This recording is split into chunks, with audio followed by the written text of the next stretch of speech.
I would like to share an article I submitted for my university newspaper in the same year that I'm about to read to you right now. The title is Welcome to 1990. Recently, while browsing through a newsstand, I noticed the magazine cover. The title of the page caught my attention. It read, Welcome to the 1990s, and showed panels of two versions of the new decade. The upper panel revealed a futuristic society with clear blue skies, flying vehicles, and citizens with jetpacks gliding around skyscrapers. Representatives of different nationalities held hands dancing in peace. The caption said, What we hope for.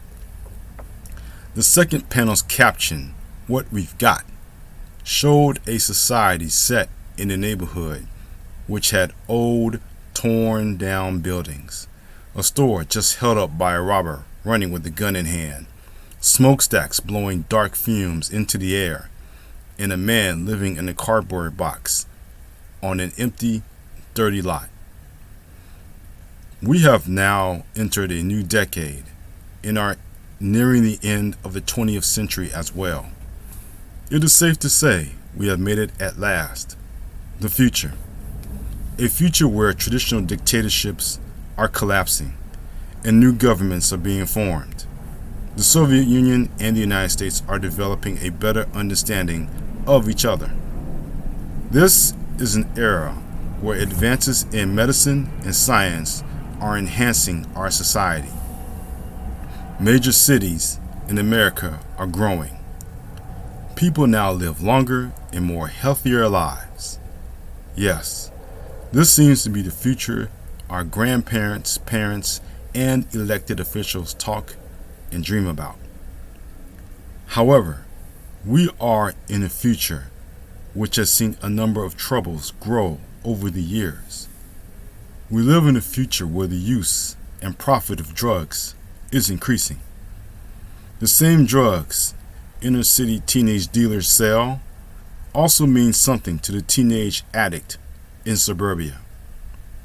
We live in a future where the children in public schools have low reading and writing test scores and are unable to recall historical dates or events.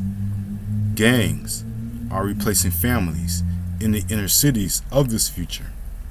Young people living in impoverished areas view their lives not worth living because friends close to them were the victim of drive-by shootings or drug-related deaths. We live in a future where we hear professional athletes convicted or dead due to crack or cocaine. We hear of the multi-million-dollar contract one player has signed, and the next morning we read the shocking story of a well-known sports figure who can't read or write beyond a certain grade level. Owners of sports franchises threaten to move their teams elsewhere unless money demands are met. Money, of course, that could be used for improving city projects such as building affordable housing and upgrading public transportation. There are other issues like racial tensions and AIDS to remind us that this isn't quite the future we had hoped for, but what we got instead.